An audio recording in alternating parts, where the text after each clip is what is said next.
안녕하세요. 6월 15일 매일 성경 함께 나누겠습니다. 첫 번째 문단입니다. 교회 감독자들은 자기와 온 양떼를 위하여 상가여야 합니다. 왜냐하면은 감독자에게 성령을 주셔서 자기 피로 사신 교회를 보살피게 하심으로.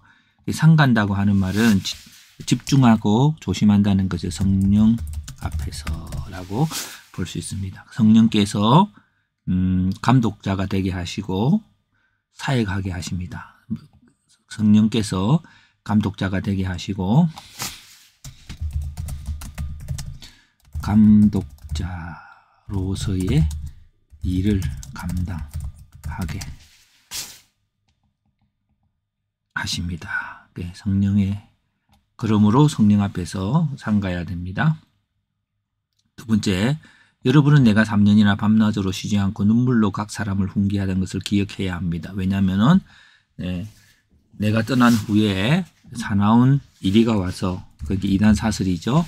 양떼를 아끼지 아니할 건데, 그것들의 특징은 자기들을 따르게 하려고 어그러진 말을 하는 사람이 있을 것입니다.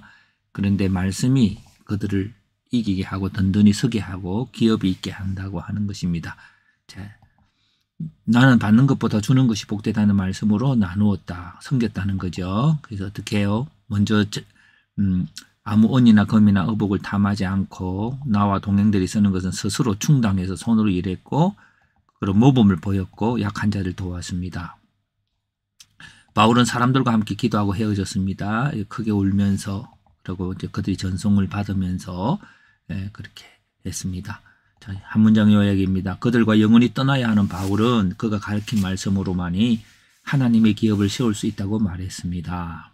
그래서 저는 이게 바울의 유산, 남겨진 말씀이니까 그 유산의 대상은 에베소 교회 감독에게, 유산의 의미라는 건 떠나면서 남겨놓은 선물, 유산의 목적은 이제 성령의 임재가 있도록 하기 위해서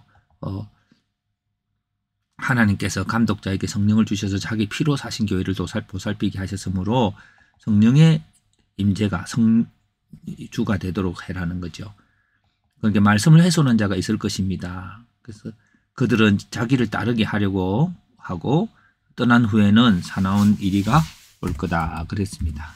성령의 임재가 있는데 역시 이런 것들이 섬김이 아니라 자신의 유익을 위한 지도자로서의 이제 일이가 되는 거죠. 이 성령의 임재와 이것과의 관계를 우리가 연결해 볼 수가 있을 것입니다. 이 사이에서 그리스도의 섬김이 있어야 지도자가 이루어질 것입니다. 그래서 말씀이 너희로 든든히 서게 하고 기업이 있게 하심으로 기업이 세워지도록, 기업이 세워진다는 것은 지도력을 갖는 영적 지도력이라 할까요? 도록 합니다. 자, 그래서 유산의 내용은 예수님 말씀이죠. 근데 은혜의 말씀입니다. 근데 나누는 삶, 받는 것보다 주는 것이 복되다 했는데, 이 부분에 있어서 바울은 이게 먼저 자기를 돌아볼 뿐 아니라 다른 사람을 돌아보아라고 했다면, 먼저 자기 자신이 내가 수고하고, 그리고 이제 자기 일을 충당하고, 그리고 약한 자를 도왔다라고 했습니다. 그래서 3년 동안이나 가르쳤고요. 그리고 그 말씀이 기업이 있게 할 것입니다. 그래서 우리가 특별히 목회자들이나 교회 지도자들이 우선 자신의 삶에 아름다운 모범이 되어야 될 것이고, 그 넘치는 것으로 이웃들을 잘 섬겨서 그렇게 될 때 하나님의 나라의 기업으로 이렇게 축복받게 될 것입니다.